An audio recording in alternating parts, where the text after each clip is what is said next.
오늘은 정말 솔직한 이야기를 나눠보려고 합니다. 제가 오랫동안 금융상담을 하면서 가장 많이 들었던 말씀이 있습니다. 선생님, 은행 이자 받아봤자 얼마나 되겠어요?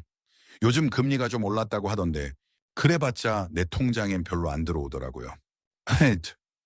맞습니다. 저도 압니다. 여러분이 얼마나 속상하셨을지. 평생 성실하게 모아온 돈을 은행에 맡겨두고 1년 뒤에 이자 받으러 갔더니 생각보다 너무 적어서 허탈했던 그 순간을 저도 수없이 봤습니다. 그런데 처음에 여러분 이상한 일이 있습니다. 똑같이 천천만 원을 넣었는데 어떤 분은 1년에 20만 원도 못 받고 어떤 분은 40만 원, 심지어 50만 원을 받는 경우도 있습니다. 왜 이런 차이가 생길까요? 운이 좋아서? 특별한 비밀이 있어서? 아닙니다. 이건 운이 아니라 방법의 차이입니다. 그리고 제가 오늘 여러분께 꼭 말씀드리고 싶은 건 이겁니다. 어르신들이 결코 잘못한 게 아닙니다. 은행이 먼저 자세히 알려주지 않았기 때문입니다. 창구에서 물어보지 않으면 알려주지 않는 방법들이 있습니다. 아니, 어떤 건 물어봐도 안 알려주는 경우도 있습니다. 저는 오늘 이 시간 동안 여러분께 위험한 투자를 권하려는 게 아닙니다. 주식하라는 것도 아니고 펀드 가입하라는 것도 아닙니다. 대신 지금 쓰고 있는 예금과 적금 구조만 조금 바꿔서 장기적으로 이자를 크게 늘리는 방법을 알려드리려고 합니다. 복잡하지 않습니다. 어렵지도 않습니다. 단지 아는 사람만 하고 있는 방법들입니다. 살짝 웃으며 준비되셨나요? 그럼 천천히 하나씩 시작해 보겠습니다. 여러분 먼저 기본부터 짚고 넘어가겠습니다. 예금과 적금, 이 두 가지의 차이를 정확히 아시는 분이 얼마나 되실까요? 아, 그거야 당연히 알죠. 예금은 목돈을 한 번에 넣는 거고 적금은 매달 조금씩 넣는 거잖아요. It's early, it's sermon say 정형하게 손이 아십니다. 결혼하신만의 저기 한 가지 더 중요한 걸 아셔야 합니다. 바로 돈이 은행에 머무르는 시간의 차이입니다. 제가 쉽게 비유를 들어볼게요. 예금은 큰 항아리에 처음부터 쌀을 한가득 붓고 1년 동안 그대로 두는 것과 같습니다. 1월에 1,000만 원을 넣으면 2월에도 1,000만 원, 3월에도 1,000만 원, 12월에도 1,000만 원이 계속 은행 안에 있습니다. 처음부터 끝까지 같은 금액의 이자가 붙습니다. 그런데 적금은 항아리에 매달 쌀 한 줌씩 채워 넣는 것과 같습니다. 1월에 100만 원을 넣으면 이 돈은 12개월 동안 은행에 있습니다. 하지만 2월에 넣은 100만 원은 11개월만 있고 3월에 넣은 돈은 10개월만 있습니다. 12월에 마지막으로 넣은 100만 원은 단 한 달만 은행에 있게 됩니다. 그래서 1년 내내 은행 안에 머무르는 평균 금액이 대략 절반 정도밖에 안 됩니다. 맨에서 이게 실위디쇼 수코나도 원은 하나 캐노 이참 예를 들어볼게요. 1,000만 원을 정기예금에 넣으면 1년 내내 1,000만 원 전체의 이자가 붙습니다. 하지만 매달 80만 원씩 적금으로 넣으면 1년 뒤 원금은 비슷하게 60만 원이 되지만 실제로 이자가 붙는 평균 금액은 그것의 절반 정도입니다. 그래서 금리가 적금이 조금 더 높아 보여도 실제로 받는 이자는 예금보다 적을 수 있습니다. 이 구조만 이해하셔도 이미 많은 걸 아신 겁니다. 실제 사례를 하나 들어볼게요. 67세 김영희 씨는 퇴직금 1,000만 원을 정기예금에 넣어뒀습니다. 금리 3.5% 1년 만기였습니다. 1년 뒤 받은 이자는 약 35만 원이었습니다. 같은 시기 이웃에 사는 65세 박순자 씨는 적금이 금리가 더 높다는 말을 듣고 매달 83만 원씩 적금에 넣기로 했습니다. 금리는 3.8%로 조금 더 높았습니다. 1년 뒤 박순자 씨가 받은 이자는 약 19만 원이었습니다. 박순자 씨는 당황했습니다. 금리가 더 높다고 해서 적금을 했는데 왜 이자가 절반밖에 안 되지? 이게 바로 구조의 차이입니다. 금리만 보지 마시고 내 돈이 얼마나 오래 은행에 있는지를 함께 보셔야 합니다. 예금은 목돈이 있을 때 유리합니다. 적금은 매달 조금씩 모을 돈이 있을 때 유리합니다. 이 차이를 아시는 것만으로도 여러분은 이미 현명한 선택을 시작하신 겁니다. 자, 이제 첫 번째 비법을 말씀드리겠습니다. 여러분, 예금 이자를 받을 때 보통 어떻게 하시나요? 대부분 이렇게 하십니다. 이자는 만기에 한 번에 받을게요. 그 말씀을 주면 니야? 이게 가장 자연스럽고 익숙한 선택입니다. 저도 압니다. 1년 동안 기다렸다가 만기일에 원금과 이자를 함께 받으면 뭔가 뿌듯하고 든든하죠. 하지만 전문가 입장에서 보면 이게 조금 아쉽습니다. 왜냐하면 이자를 받는 순간 그 돈이 다시 일할 기회를 잃어버리기 때문입니다. 무슨 말인지 천천히 설명해 드리겠습니다. 예를 들어 5천만 원을 정기예금에 넣었다고 해볼까요? 금리 3.5% 1년 만기입니다. 만기에 한 번에 이자를 받으면 1년 뒤 약 70만 원을 받습니다. 그런데 만약 이 이자를 매달 조금씩 받는다면 어떻게 될까요? 매달 약 5만 8천 원 정도씩 이자가 통장에 들어옵니다. 여기서 핵심입니다. 이 월이자를 그냥 쓰지 않고 별도의 적금에 모아두는 겁니다. 이게 바로 소박한 복리 공장입니다. 복리라고 하면 어렵게 느껴지시죠? 하지만 원리는 간단합니다. 씨앗을 비유로 들어볼게요. 예금에서 나온 이자는 씨앗입니다. 이 씨앗을 그냥 먹어버리면 끝입니다. 하지만 이 씨앗을 다시 땅에 심으면 그 씨앗이 나무가 되고 나무에서 다시 씨앗이 나옵니다. 실제 사례를 하나 들려드리겠습니다. 69세 정미자 씨는 3천만 원을 예금에 넣었습니다. 금리 3.5%, 월이자 지급식으로 선택했습니다. 매달 약 8만 7천 원씩 이자가 들어왔습니다. 정미자 씨는 이 돈을 쓰지 않고 별도의 적금 통장에 매달 9만 원씩 넣기로 했습니다. 1년 뒤 예금에서 받은 이자는 약 105만 원이었습니다. 그리고 적금 통장에 모인 돈은 원금 108만 원과 적금이자 약 2만 원으로 총 110만 원이 되었습니다. 만약 만기에 한 번에 이자를 받았다면 105만 원만 받았을 겁니다. 하지만 월이자를 적금에 재투자했더니 총 약 110만 원이 됐습니다. 차이는 약 5만 원입니다. 여러분, 혹시 이렇게 생각하실 수도 있습니다. 고작 5만 원 차이네. 별로 큰 돈도 아닌데. 매 맞습니까? 소레이드 넘버 이어드. 1년만 보면 큰 차이가 아닙니다. 하지만 이 구조를 10년, 20년 반복하면 어떻게 될까요? 10년이 지나면 차이는 수십만 원이 됩니다. 20년이 지나면 100만 원 단위로 벌어집니다. 그리고 무엇보다 중요한 건 심리적인 힘입니다. 매달 통장에 이자가 들어오는 걸 보면 내 돈이 나 대신 일하고 있구나라는 걸 느낍니다. 그 자체로 큰 위로가 됩니다. 당장은 금액 차이가 크지 않아 보여도 5년, 10년 쌓이면 예금을 그냥 둔 사람과 이자를 모아 적금으로 돌린 사람의 차이가 눈에 보이게 달라집니다. 이게 첫 번째 비법입니다. 두 번째 비법입니다. 여러분, 목돈이 생기면 어떻게 하시나요? 대부분 이렇게 하십니다. 제일 익숙한 은행, 거기 예금 하나에 통째로 넣어. 맞습니다. 가장 자연스러운 선택입니다. 한 곳에 다 넣어두면 관리하기도 편하고 마음도 편합니다. 하지만 전문가 입장에서 보면 이것도 조금 아쉽습니다. 왜냐하면 목돈을 한 군데에 묶어두면 그 돈은 한 가지 방식으로만 일하기 때문입니다. 제가 비유를 하나 들어볼게요. 여러분, 댁에 일할 수 있는 사람이 3명 있다고 해볼까요? 한 사람은 밭 가는 걸 잘하고, 한 사람은 장사를 잘하고, 한 사람은 청소를 잘합니다. 그런데 이 3사람을 전부 밭으로만 보내면 어떻게 될까요? 밭일은 잘 되겠지만 장사도 못하고 집 청소도 못합니다. 돈도 마찬가지입니다. 돈을 한 바구니가 아니라 2~3바구니에 나눠 앉히면 같은 돈으로도 더 많은 일을 할 수 있습니다. 예를 들어볼게요. 1년 2천만 원이 있다고 해봅시다. 전통적인 방법은 2천만 원 전부를 정기예금 하나에 넣습니다. 하지만 분할 운용 방법은 이렇습니다. 첫 번째 바구니에는 70만 원은 1년 정기예금에 넣습니다. 두 번째 바구니에는 700만 원은 매달 조금씩 넣는 적금으로 시작합니다. 세 번째 바구니에는 300만 원은 파킹 통장에 넣어둡니다. 이렇게 하면 어떤 장점이 있어서 첫째, 급한 일이 생겼을 때 유연하게 대처할 수 있습니다. 갑자기 병원비가 필요하거나 자녀가 급하게 도움을 요청하면 어떻게 하시나요? 만약 2천만 원이 전부 1년 예금에 묶여 있다면 중도 해지를 해야 합니다. 그러면 이자를 거의 못 받거나 크게 깎입니다. 하지만 파킹 통장에 300만 원이 따로 있다면 그쪽에서 먼저 꺼냈으면 됩니다. 예금은 건드리지 않아도 됩니다. 둘째, 여러 곳에서 이자를 받을 수 있습니다. 예금에서도 이자를 받고 적금에서도 이자를 받고 파킹 통장에서도 조금이지만 이자를 받습니다.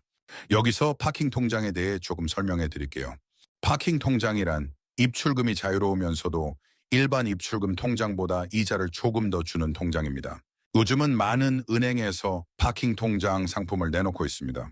조건과 기간에 따라 다르지만 일반 입출금 통장보다는 확실히 이자를 더 줍니다. 다만 여기서 주의하실 점이 있습니다. 어디나 4% 준다거나 무조건 높다는 식의 과장은 믿지 마세요.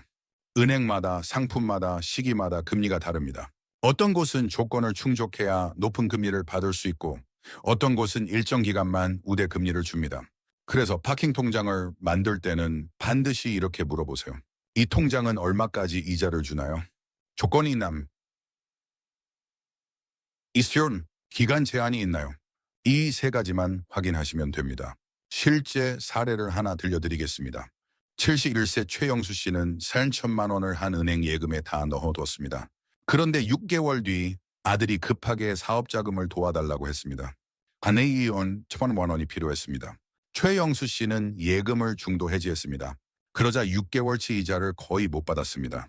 본래 받을 수 있었던 이자의 절반도 안 됐습니다. 그 옆집에 사는 68세 김순희 씨는 3천만 원을 이렇게 나눠뒀습니다. 예금에는 2천만 원을, 파킹 통장에는 2천만 원을요. 김순희 씨도 비슷한 시기에 급한 일이 생겼습니다. 하지만 파킹 통장에서 1,000만 원을 꺼냈습니다. 예금은 전혀 건드리지 않았습니다. 이자 손해가 전혀 없었습니다. 여러분, 이게 바로 돈을 여러 바구니에 나눠두는 지혜입니다. 한 곳에 몰아넣는 게 편해 보이지만 실제로는 나눠두는 게 훨씬 더 안전하고 유리합니다. 세 번째 비법입니다.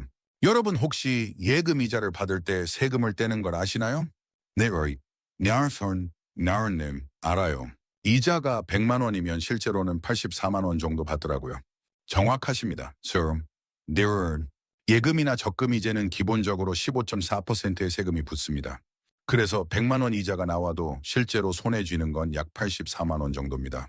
그런데 여러분, 이 세금을 안 떼는 방법이 있다는 거 아십니까? 바로 비과세 종합저축입니다. 비과세 종합저축은 일정 조건을 만족하는 분들이 가입할 수 있는 특별한 예적금입니다. 같은 은행, 같은 금리, 같은 금액인데도 어떤 분은 세금을 떼고 어떤 분은 세금을 안 떼고 받는 겁니다. 이 예를 들어 볼게요. 두 분이 각각 1,000만 원을 1년 정기예금에 넣었습니다. 금리는 3.5%로 똑같습니다. A씨는 일반 예금에 넣었습니다. 1년 뒤 이자는 35만 원입니다. 하지만 세금을 떼면 실제로 받는 돈은 약 29만 6천 원입니다. B씨는 비과세 종합저축에 넣었습니다. 1년 뒤 이자는 35만 원입니다. 세금을 안 떼니 그대로 35만 원을 받습니다. 차이가 약 5만 4천 원입니다. 1,000만 원 기준으로 연간 5만 원 정도 차이가 납니다. 붙여내리는 10년이면 50만 원입니다. 20년이면 100만 원입니다. 여러분, 금리를 억지로 1% 올리는 것보다 세금을 줄이는 게 더 쉽고 효과가 큽니다. 그런데 여기서 중요한 말씀을 드려야 합니다. 비과세 종합저축은 정책과 제도가 수시로 바뀔 수 있습니다. 과거에는 65세 이상이면 대부분 가입이 가능했습니다. 하지만 최근에는 조건이 더 까다로워지는 흐름이 있습니다. 소득 기준, 나이 기준, 가입 한도 등이 계속 조정됩니다. 그래서 제가 여기서 65세 이상이면 무조건 된다고 단정적으로 말씀드릴 수가 없습니다. 대신 이렇게 말씀드리겠습니다. 은행 창구에 가서 물어보세요. 제가 비과세 종합저축 가입 가능한가요? 라고. 직원이 확인해 줍니다. 만약 가능하다고 하면 바로 가입하세요. 만약 안 된다고 하면 왜 안 되나요? 조건이 어떻게 되나요? 라고 물어보세요. 혹시 한 은행에서 안 된다고 해도 다른 은행에 가서 다시 물어보세요. 은행마다 안내가 조금씩 다를 수 있습니다. 여러분, 이 제도는 돈이 많은 분들만을 위한 게 아닙니다. 평생 성실히 모아오신 어르신들의 세금을 조금 덜어드리기 위한 제도입니다. 놓치지 않고 챙기는 것이 내 돈 제대로 쓰는 지혜입니다. 네 번째, 다섯 번째 비법을 함께 말씀드리겠습니다. 먼저 네 번째, 은행 갈아타기입니다. 여러분, 평생 한 은행만 쓰고 계신가요? 네, 우리 은행 30년 넘게 거래했어요. 직원들도 다 알고 편하니까요. 충분히 이해합니다. 정이 들었고 익숙하고 안심이 되죠. 하지만 여러분, 현실은 이렇습니다. 은행마다 금리가 다릅니다. 때로는 크게 다릅니다.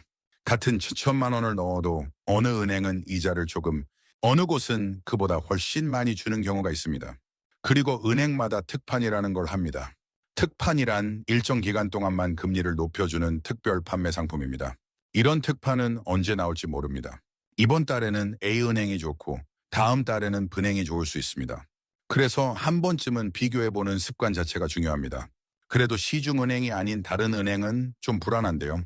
이 걱정도 이해해야 합니다. 여기서 예금자 보호 제도에 대해 말씀드리겠습니다. 정해진 한도 내에서 시중은행이든 저축은행이든 예금자 보호가 되는 상품이라면 기본적인 안전성은 비슷합니다. 다만 모든 상품이 예금자 보호가 되는 건 아닙니다. 그래서 은행에 가시면 반드시 이렇게 물어보세요. 이 상품은 예금자 보호가 됩니까? 이 질문 하나면 됩니다. 지금 확인해 보탐. 만약 예금자 보호가 안 되는 상품이라면 조금 더 신중하게 생각하세요. 금리가 높아도 위험이 있을 수 있으니까요. 실제 사례를 하나 들려드리겠습니다. 66세 박영희 씨는 평생 한 은행만 썼습니다. 순이원. 그런데 어느 날 딸이 말했습니다. 엄마 요즘 다른 은행에서 특판한대요. 금리가 0.25%더 높대요. 박영희 씨는 처음엔 거부감이 들었습니다. 내가 여기서 30년을 거래했는데 이제 와서 다른 데로 간다고? 하지만 딸의 권유로 한번 가봤습니다. 그리고 안 1,000만 원을 새 은행 특판 예금에 넣었습니다. 1년 뒤 기존 은행보다 약 10만 원을 더 받았습니다. 원영 씨인 스처시는 말했습니다. 뭐야 진작 할 걸. 은행 옮긴다고 무슨 큰일 나는 것도 아니더라. 여러분, 은행을 바꾸는 건 나쁜 일이 아닙니다. 오히려 내 돈을 지키는 지혜입니다. 이제 5번째 회전 예금 전략입니다. 여러분, 예금을 할 때 보통 몇 년짜리로 하시나요? 스티어러닝 1년짜리요. 네, 대부분 1년입니다. 안정적이고 적당하니까요.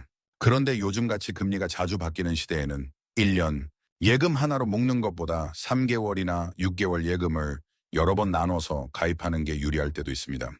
왜냐하면 특판이 자주 나올 경우 그때그때 갈아탈 수 있기 때문입니다. 예를 들어 볼게요. A씨는 2천만 원을 1년 예금에 넣었습니다. 금리 3.5%입니다. B씨는 2천만 원을 6개월 예금 2개로 나눠서 넣었습니다. 첫 6개월은 금리 3.5%였고 두 번째 6개월에는 특판이 나와서 금리 4.0%로 넣었습니다. B씨의 평균 금리는 약 3.75%가 됩니다. A씨보다 조금 더 높습니다. 하지만 여기서 중요한 말씀을 드려야 합니다. 이 전략은 항상 유리한 건 아닙니다. 특판이 자주 나올 때 금리를 수시로 확인할 수 있는 분들에게 특히 유리합니다. 만약 금리가 계속 떨어진다면 오히려 1년 예금을 처음에 높은 금리로 넣어둔 게 더 유리할 수 있습니다. 그래서 무조건 3개월이 좋다가 아니라 요즘 금리가 자주 바뀌니 단기 상품도 한번 고려해보자 정도로 이해하시면 좋습니다. 이게 4번째, 5번째 비법입니다. 은행을 비교하고 상황에 따라 단기 예금도 활용하는 겁니다. 여러분, 여기까지 들으시면서 혹시 이런 생각 하신 분도 계실 겁니다. 이미 60, 70, 80이 넘었는데 지금 바꾼다고 뭐가 달라지겠어? 제가 정말 진심을 담아서 말씀드리겠습니다. 절대 늦지 않았습니다. 1년짜리 예금도 3년짜리 적금도 지금 가입하면 오늘부터의 1년, 오늘부터의 3년이 달라지는 겁니다. 나이는 숫자일 뿐입니다. 중요한 건 지금부터 어떻게 하느냐입니다. 그리고 제가 오늘 말씀드린 건 큰 돈을 벌라는 이야기가 아닙니다. 평생 모아온 돈을 바보같이 손해보지 말자는 이야기입니다. 오늘 들은 것 중 딱 한 가지만 실천해 보셔도 좋습니다. 예를 들어 예금이자 받는 방식을 월지급식으로 바꿔보기, 은행 가서 비과세 종합저축이 가능한지 물어보기, 파킹 통장이라는 게 있는지 한번 문의해보기 등 이 중 하나만 하셔도 됩니다. 그리고 한 가지 더 말씀드리고 싶은 게 있습니다. 이 오디오북을 들으시고 자녀나 지인과 함께 한 번만 이야기를 나눠보세요. 요즘 이런 걸 들었는데 우리 집 돈 구조도 한번 점검해볼까? 이렇게 대화를 시작하는 것만으로도 가족이 함께 노후를 준비하는 좋은 계기가 될 수 있습니다. 오늘 이 시간이 어르신의 평생 모은 돈이 조금 더 안전하게, 조금 더 지혜롭게 쓰이도록 돕는 작은 출발점이 되었으면 좋겠습니다. 팬에 함께 하셔서 건강하시고 행복하세요.